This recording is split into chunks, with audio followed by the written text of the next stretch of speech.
Hemos estado mirando en Deuteronomio, hemos estado pues avanzando poco a poco por este libro y yo he puesto aquí hoy el resumen un poco de la estructura del libro que hemos visto hasta este momento. Tenemos en el capítulo 5, bueno, si estoy saltando obviamente, de los capítulos 1 al 4, pues tenemos la introducción al libro y tenemos el pequeño repaso histórico de lo que es el libro. Por cierto, hoy he mandado al grupo de la iglesia la hoja y si lo habéis visto, está allí en vez de tenerlo en papel hoy. Bueno, vamos a probar cómo hacemos las cosas. Bueno, en Deuteronomio tenemos primeramente este repaso histórico de cómo el pueblo había llegado al monte de Sinaí y luego entramos en ese pacto, los 10 mandamientos. Esta es la condición. Dios dice, si tú quieres tener comunión conmigo, así es como tienes que estar. Y nosotros que conocemos un poco de estos 10 mandamientos, entendemos que no hay persona sobre la faz de la tierra que pueda levantarse y decir, yo cumplo perfectamente con estos 10 mandamientos, estas 10 condiciones de comunión con Dios. No hay nadie. Todos hemos pecado, como dice Pablo a los romanos, y estamos destituidos de la gloria de Dios. Bueno, a continuación, Moisés continúa con estas instrucciones para después de la conquista, y si recordáis, en estos mandamientos, el enfoque es en el primer y segundo mandamiento. Una y otra vez, Moisés vuelve a este pensamiento de no tener otros dioses delante de él y de no hacer imágenes, ni ídolos, ni hacer nada con las imágenes que tenían los pueblos de aquella tierra. Y a continuación entramos en la sección más grande del libro, del 12 hasta el 26, y aquí he puesto la aplicación práctica de la ley para Israel. Y la semana pasada miramos esa primera sección del 12 al 16, enfocando en la adoración. El título que puse era La ley y la adoración. Y lo que vimos ahí era el enfoque especial en los mandamientos 1 y 2, continuando con estos mismos mandamientos, pero también en el cuarto mandamiento, este pensamiento de darle al Señor lo que el Señor merece. Y hoy vamos a continuar con la siguiente sección, del 16 al 18. Una sección que tiene que ver con los líderes del pueblo. Ahora, quiero volver por un momento a los mandamientos y comentar sobre el quinto mandamiento.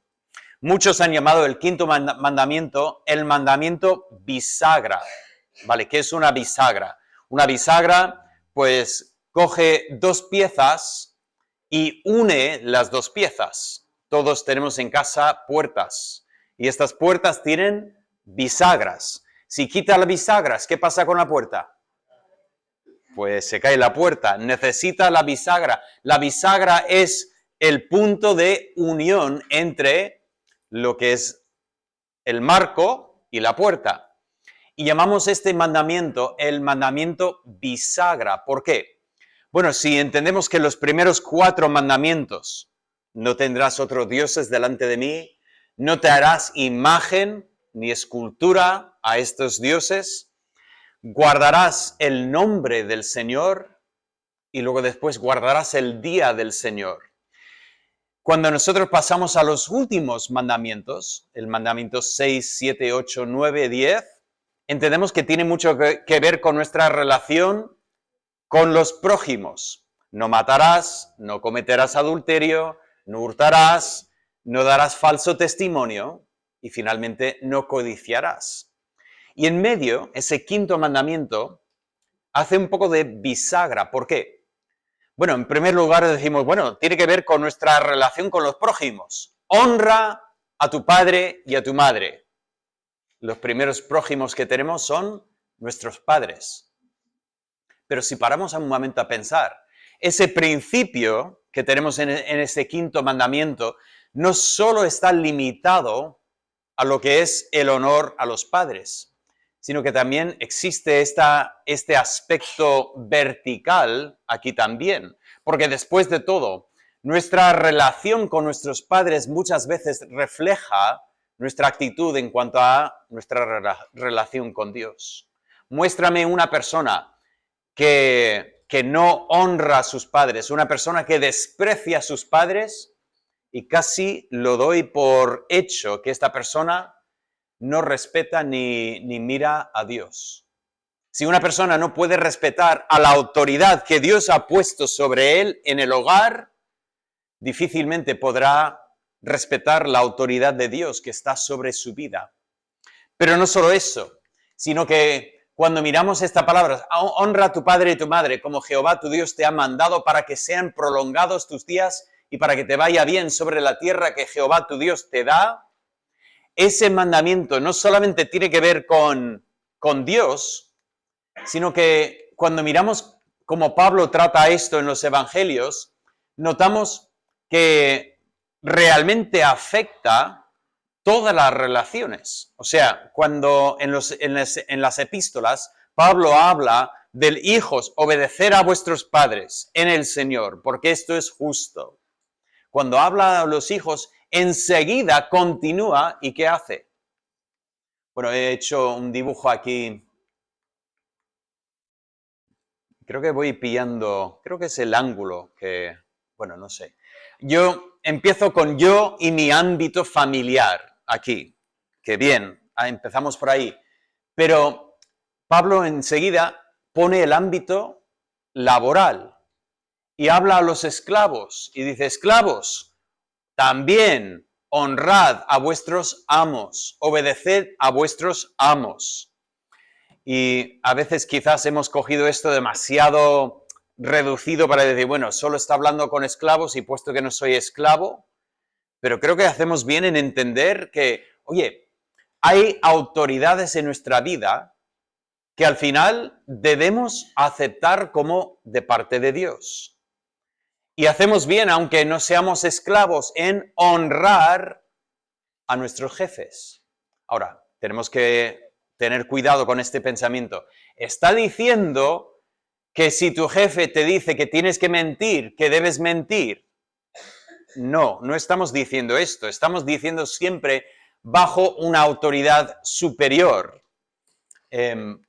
Voy a poner, bueno, no he puesto aquí el otro círculo que sería lo divino, o sea, lo espiritual. Tengo este y voy a comentar este en un momento.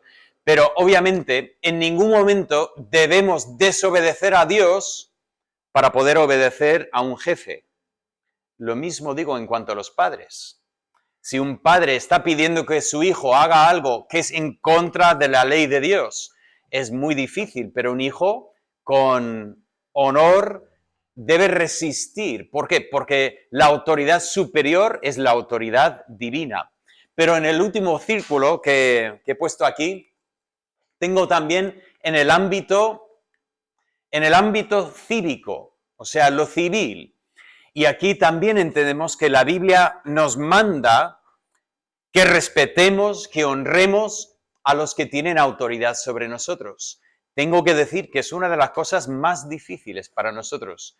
Igual, antes tenías poca información sobre lo que hacía el rey y por lo tanto, pues los súbditos aceptaban y tal, o sea, no entendían mucho. Hoy por hoy, las noticias nos están bombardeando con información sobre lo que hacen los políticos y la verdad es que hay momentos en que es muy difícil respetar las autoridades que Dios ha permitido que estén sobre nosotros.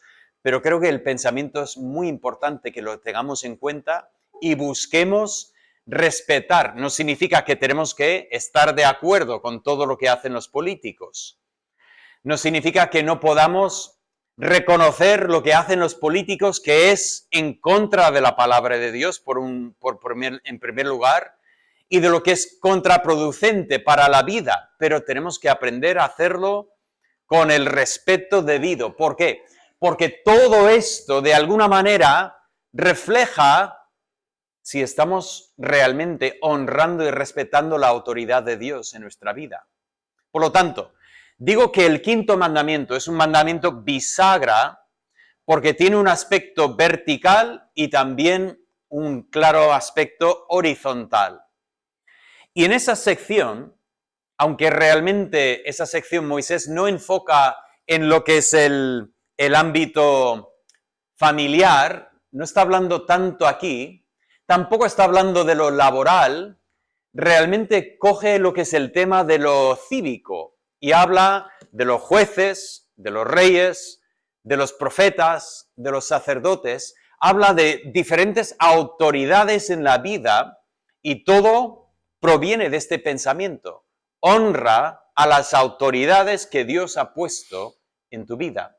Bien, vamos a saltar a esta sección y empezamos por donde empieza Moisés. Empieza por los líderes civiles y empieza hablando de los jueces. Cuando leemos en Deuteronomio los jueces, ¿qué debe venir a la mente? Bueno, quizás viene a tu mente pues ese momento anterior en que Moisés estaba recién salido de Egipto y va Moisés un poco agobiado con tanta gente. Y ahí venía la gente con cualquier tema que tenían y Moisés pasaba todo el día escuchando las quejas y los problemas de la gente. Y su suegro dice, Moisés, tú no puedes vivir así. Tú no puedes ser el único que escucha los temas. Y por lo tanto anima a Moisés a establecer personas por debajo de él que pueden quitar los casos más fáciles y que solo le lleguen los casos que realmente son dignos de que Moisés los mirara. Bueno, entendemos que desde ese momento había jueces entre el pueblo, pero quizás te venía a la mente otro tema. Estamos en Deuteronomio. Después de Deuteronomio leeremos de Josué y después de Josué, jueces. ¿Qué sabemos del libro de los jueces? Desastre. Una época en la historia de Israel que sinceramente leemos y decimos, wow, qué desastre. O sea, buenos momentos, pero siempre vuelve al desastre. E incluso muchos de los jueces, aunque intentaron hacer el bien, muchos de ellos terminan con un desastre completo en lo que es el gobierno de la nación. Aquí Dios está estableciendo cómo Él hubiera querido que los jueces gobernaran sobre el pueblo. ¿Cuál es la condición de Dios? ¿Qué es lo que Dios les dice? Dios les dice aquí en el 16, 18 y 19 que deben juzgar juicio justo. El juez debe hacer lo que es justo. Ahora, una pregunta. ¿Cómo se determina lo que es justo? Hasta el día de hoy. ¿Qué es lo que determina para un juez lo que es justo? ¿Es el mismo parecer del juez? Es el juez que dice, pues, hombre, yo creo que eso está bien, por lo tanto, no pasa nada. Imagináis que viene uno que viene con una multa de la Guardia Civil porque iba a 180 y el juez dice, bueno, yo también a veces tengo mucha prisa y a veces, pues, yo lo pongo a 200. Así que, bueno, no pasa nada. Adelante. ¿Eso es juicio justo? Ahora, el que recibió la multa está contento, eso está claro. Pero eso no es justicia. ¿En qué se basa el juez? ¿En lo que hace él? Tiene que basarse en lo que dice la ley. Y aquí tenemos el pensamiento. Los jueces tendrían que haber estado fundamentados, cimentados, arraigados en la ley de Dios. Y lo que vemos en el libro de los jueces precisamente es el desastre de un pueblo que en vez de estar arraigados en la ley de Dios hacía, ¿cuál es la frase de jueces? Lo que bien le parecía a cada uno. Cada uno pues juzgaba según le parecía y cada uno hacía según le parecía bien y al final desastre para el pueblo de Dios. Dios empieza con ese punto y dice, así debe ser. Ahora, un juez debe tomar una determinación. Pues pone un ejemplo. Y aquí volvemos a ese segundo mandamiento. Moisés está resaltando, enfatizando este segundo mandamiento. Dice, imaginemos por un momento que viene una persona y establece un ídolo. ¿Qué debe hacer el juez?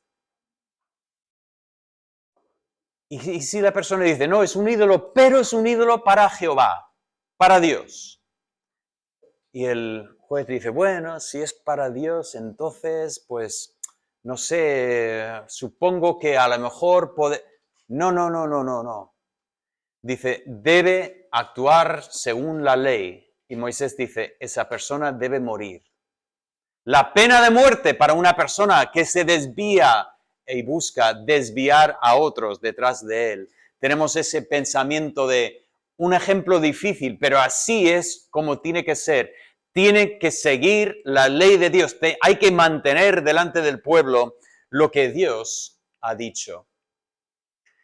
Y si hay dificultades, ya no va a estar Moisés. Moisés entiende que él se va, no va a estar Moisés. ¿Qué hace? Dice, entonces se puede involucrar a los sacerdotes.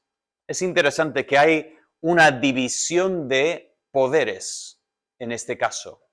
Hablamos de los jueces, pero no tienen autoridad absoluta sobre el pueblo. Tienes a no solamente a los jueces, sino también a los sacerdotes y tienes a los profetas. Y si el juez necesita consultar con alguien, que busque al sacerdote. ¿Por qué? Porque el sacerdote puede consultar a Dios para que al final lo que haga el juez sea la voluntad de Dios. Bueno, empezamos con este pensamiento y conforme avanzamos, nos llama la atención el siguiente punto. No solamente hablamos de los jueces y oficiales, sino también hablamos de los reyes. Ahora, ¿por qué nos llama la atención esto? Porque no había un rey en Israel, ni había pensamiento de un rey, sinceramente. Pero notamos que el capítulo empieza, el 17, el versículo 14 dice, cuando hayas entrado en la tierra que Jehová tu Dios te da, y tomes posesión de ella y la habites, y digas, pondré un rey sobre mí, como todas las naciones que están en mis alrededores. Que es precisamente lo que ocurrió. El pueblo llegó a la tierra, empiezan a mirar y decir, ¿ellos tienen un rey? ¿Ellos tienen un rey? Ellos tienen un... Qué chulo sería tener un rey. ¡Ah! Nosotros quisiéramos pues, ser como todos los demás. ¿Cómo se nota que la condición del corazón humano no ha cambiado? Todo lo que tienen los demás nos llama la atención, nos parece bueno, mejor. Siempre lo que tenemos nosotros parece lo peor que hay. Y lo que tienen otros, ¡oh, qué bien lo que tienen ellos! Bueno, Dios dice, si cuando llegue el momento y vosotros queréis un rey, vale, podéis tener un rey. Bueno, nos dan los requisitos para un rey. Primeramente, no debe ser un extranjero, debe ser del pueblo de Israel.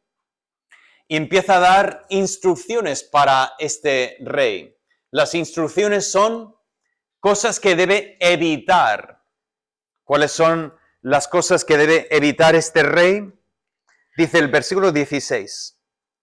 Pero él no aumentará para sí caballos, ni hará volver al pueblo a Egipto con el fin de aumentar caballos, porque Jehová os ha dicho, no volváis nunca por este camino. Ni tomará para sí muchas mujeres, para que su corazón no se desvíe, ni plata ni oro amontonará para sí en abundancia. Curioso, un rey que gobierne, pero sin tener caballos, la fuerza de una gran caballería, ¿no? Y que no tenga muchas esposas ni tenga mucho dinero amontonado por ahí. Es complicado que un rey no haga estas cosas.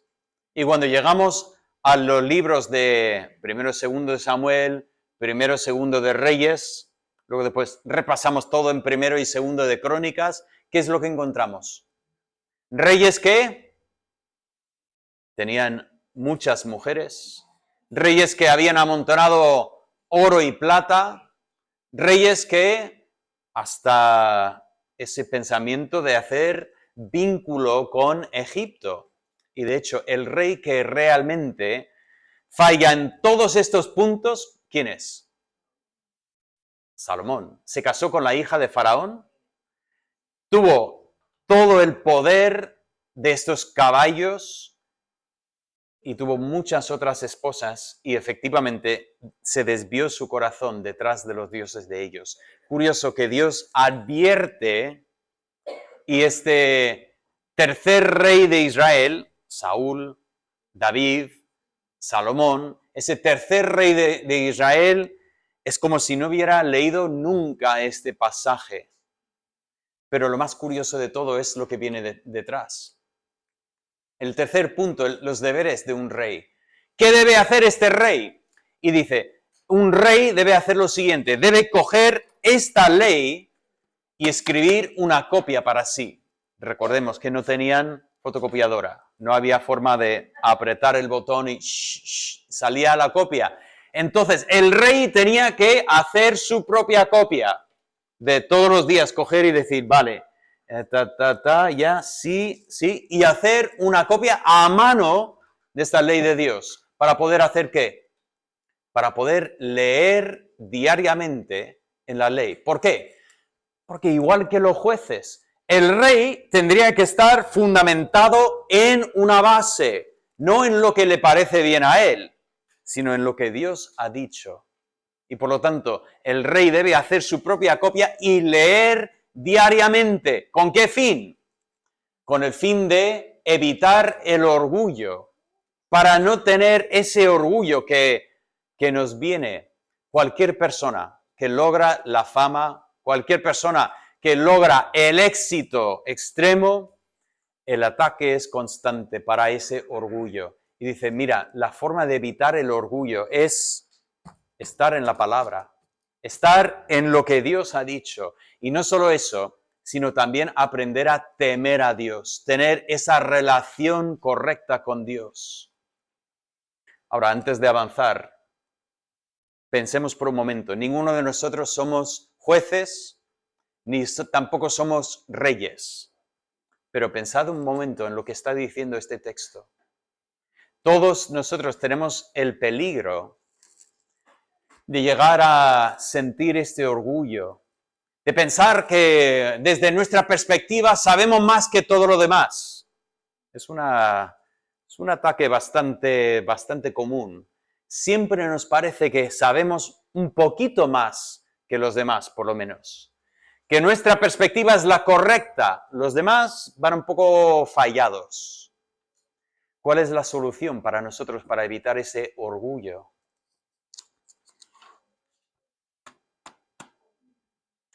No tenemos que copiar, no tenemos que, aunque no estaría mal, yo lo he pensado que sería un ejercicio interesante, ¿no? Escribir una copia de la palabra de Dios que te obliga a estar pendiente de lo que... Pero desde luego debemos estar leyendo en esta ley todos los días. No digo, bueno, si el pastor manda algún pasaje para leer para el domingo, vamos a intentar leer, bueno, por lo menos la primera parte, aunque no llegamos al resto. No digo de estar todos los días en la palabra de Dios. ¿Haciendo qué? Diciendo, Señor, quítame el orgullo que está ahí en mi corazón y hazme entender tu palabra para que yo te tema como tú mereces ser temido, para que yo entienda tu amor, para que mi vida realmente tenga esta relación contigo como lo que tú mereces. Oye, pregunto, ¿tú estás en la palabra así de esta manera todos los días? Debes estar en la palabra. Si no estás en la palabra, es que realmente es imposible que florezca tu vida espiritual como Dios quiere que florezca. Si no sabes dónde empezar, te digo, empieza con lo que tienes a mano. Coge la palabra de Dios y lee, aunque sea, pues 5 minutos. Dices, es que David, yo no tengo tiempo, es que voy súper agobiado. Vale, coge 5 minutos y ponte a leer. Ponte a orar en cuanto a lo que has leído. Durante el día, para y piensa, ¿qué fue lo que leí esta mañana?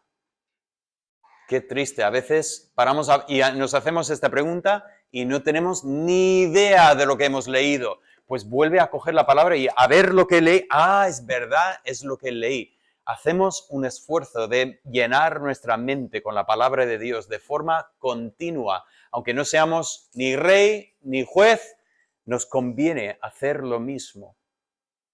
Bueno, el pasaje continúa. Y en segundo lugar, hablamos de los sacerdotes. Ahora, ¿qué es exactamente un sacerdote en ese contexto? Pues el sacerdote es una persona encargada por Dios para poder representar al pueblo delante de Dios. ¿Vale? Una persona que hacía de intermediario entre Dios y el hombre. Tú traías tu sacrificio no era para el sacerdote, tu sacrificio era para Dios, pero lo entregabas al sacerdote y el sacerdote hacía la función de ofrecer este sacrificio sobre el altar de Dios. Ahora, cuando leemos esto, tenemos que entender, en primer lugar, hoy en día no tenemos sacerdotes. De vez en cuando hay personas que siguen pensando un poco en esa línea. Yo recuerdo personas que me han dicho, pastor, ¿puedes orar por ese tema? Porque yo sé que Dios te escucha. Si Dios me escucha, eso no me da lugar para poder representar a otra persona. Dios también te escuchará a ti. O sea, tú no tienes que pasar por medio de un pastor para llegar a Dios. Es que tú tienes una persona que abre el camino delante de ti. Este es el Señor Jesucristo, el que cuando murió, el velo del templo se rasgó desde arriba para abajo. ¿Cuál es el mensaje de este evento histórico? El mensaje es que tenemos acceso libre a Dios, no tenemos que pasar por medio de un sacerdote. Pero aquí, en la ley, Dios habla a los sacerdotes.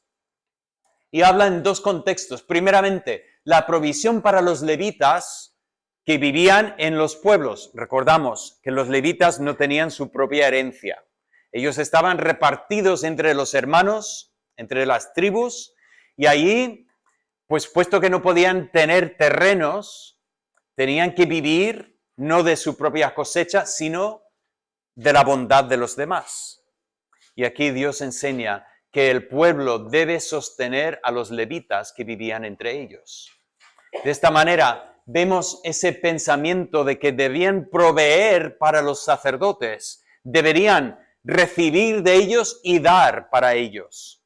Y luego en la siguiente sección del 6 al 8, la provisión para los levitas en el tabernáculo, el templo. Cuando ya entraban en la tierra y ya tenían el templo en un solo sitio, pues los levitas que servían ahí también tenían que recibir la provisión.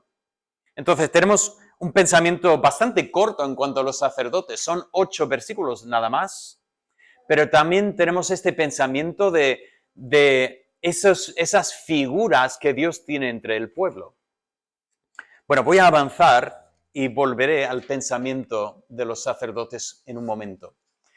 Los versículos 9 al 14 no estaba muy seguro de cómo encajar este material. Lo que está claro es que no conecta directamente con los sacerdotes, ni tampoco tiene que ver con los profetas. Entonces supongo que es un poco como transición entre un punto y otro punto. O sea, hablando de los sacerdotes, va a hablar de los profetas y en primer lugar mete aquí instrucciones para después de la conquista, instrucciones como lo que hemos visto en los capítulos 6 al 12 o al 11, y ahí ese pensamiento de tener cuidado de no tener otros dioses, de no adoptar los dioses de los pueblos paganos, de no coger sus ídolos y aprovechar sus ídolos, de destruir todo.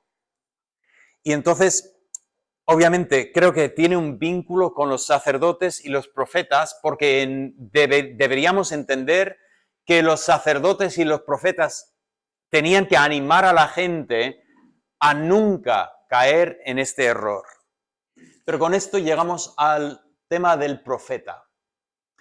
En los versículos 15 hasta el final del capítulo, tenemos instrucción en cuanto al profeta.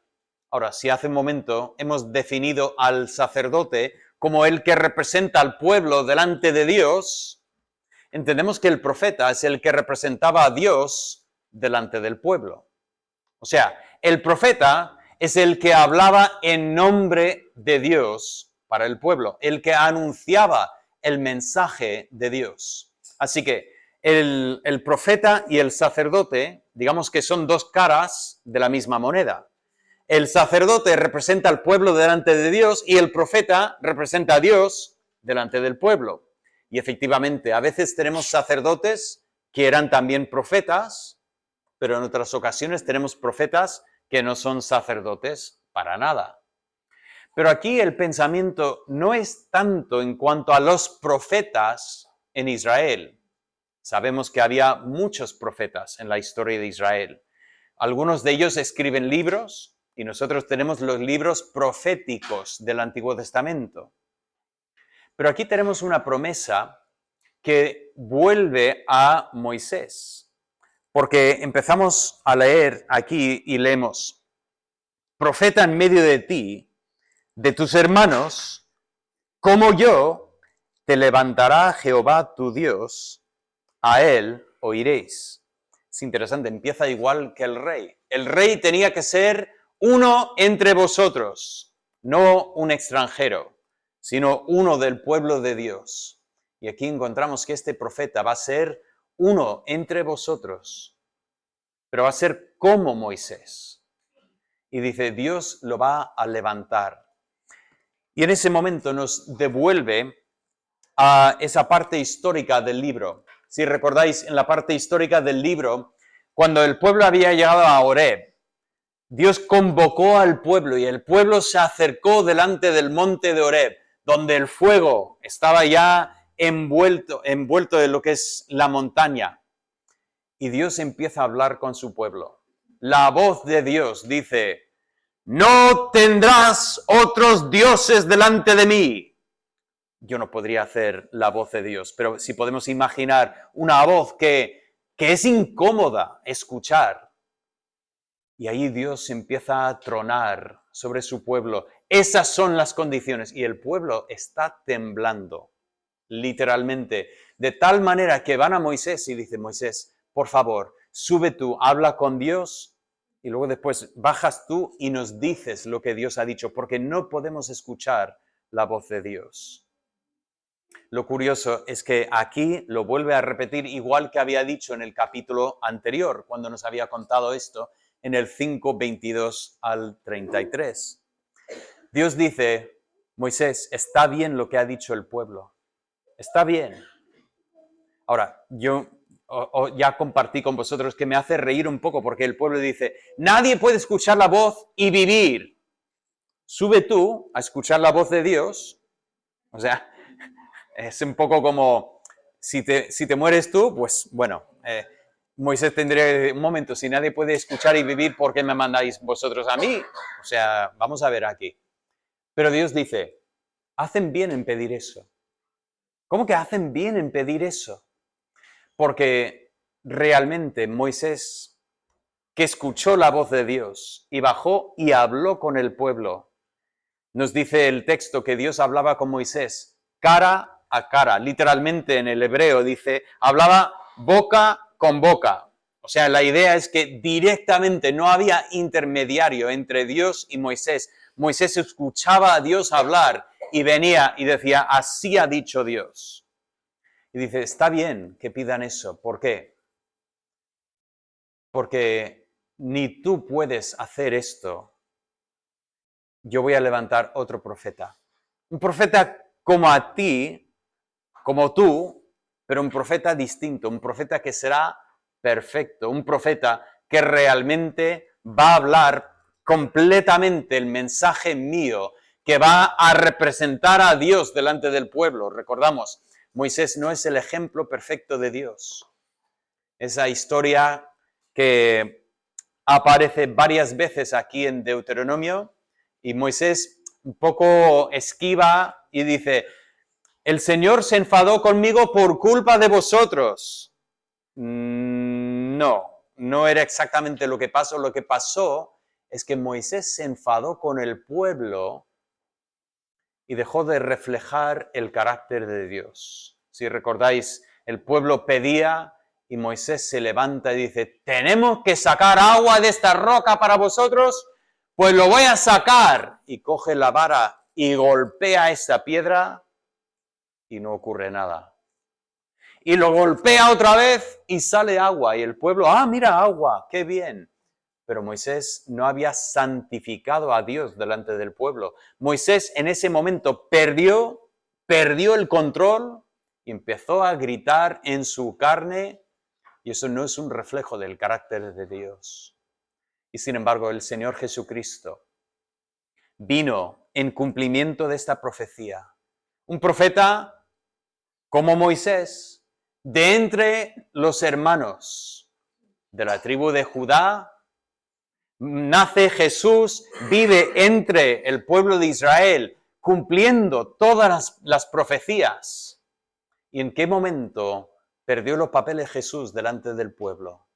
¿En qué momento se puso a gritar fuera de control? ¿En qué momento tuvo que decir Dios al Señor Jesucristo, tú no vas a hacer lo que yo tenía para ti, porque no me has santificado delante del pueblo? Nunca, en ningún momento. El Señor Jesús es el ejemplo perfecto de Dios, es el profeta perfecto que anuncia la voluntad de Dios. Y aquí viene la instrucción. La instrucción es la necesidad de escucharle a Él, de escuchar a este profeta como Moisés en el 18, a Él escucharéis. Y ahora tenemos el contraste con los falsos profetas, un mensaje que habíamos visto ya en el 13, hablando de la pureza de doctrina, cuando viene uno que pretende ser profeta de Dios, pero no lo es. ¿Qué hay que hacer? Hay que tener cuidado. No hay que ir detrás de él. Da igual si da gusto escucharle, porque habla de una manera, da igual si hace milagros. Cuidado con los milagros. Si la persona que está haciendo los milagros está desviándose de Dios, puede haber otros poderes detrás o puede ser un engaño sencillamente. Cuidado con uno que desvía al pueblo. Ahora, este mensaje, lo que me llama la atención es que primeramente nos habla de un ungido rey sobre el pueblo. Un rey que ha sido elegido por el pueblo. Primeramente tuvimos jueces, pero ahora tenemos a un rey. En segundo lugar, leemos de un ungido sacerdote. Entendemos que los sacerdotes también fueron ungidos con aceite. Y finalmente hablamos de un ungido profeta. Un profeta que también es apartado para poder representar a Dios delante del pueblo. Y sobre todo con el profeta, el texto nos empieza a hablar de Mesías. Pero ya que nos habla de Mesías aquí, empezamos a recordar que estos también son puntos que tienen que ver con Mesías. Porque después de todo, Mesías no solamente es el que habla en nombre de Dios para el pueblo, sino es que es Mesías el que es nuestro representante delante de Dios. Nuestra única forma de acercarnos a Dios es por medio del Señor Jesucristo. Nosotros no somos capaces de llegar a Dios por nuestra cuenta, no merecemos acercarnos a Dios por nuestra cuenta, pero hay uno que es el sacrificio perfecto, que abre el camino a Dios, es Mesías. Y me habla también del Rey, del que tiene toda autoridad de mi vida, del que realmente yo debo siempre obedecer, el que debe controlar y mandar en mi vida. Este es el Rey Mesías. Y entonces, mi pensamiento en cuanto a este pasaje es lo siguiente.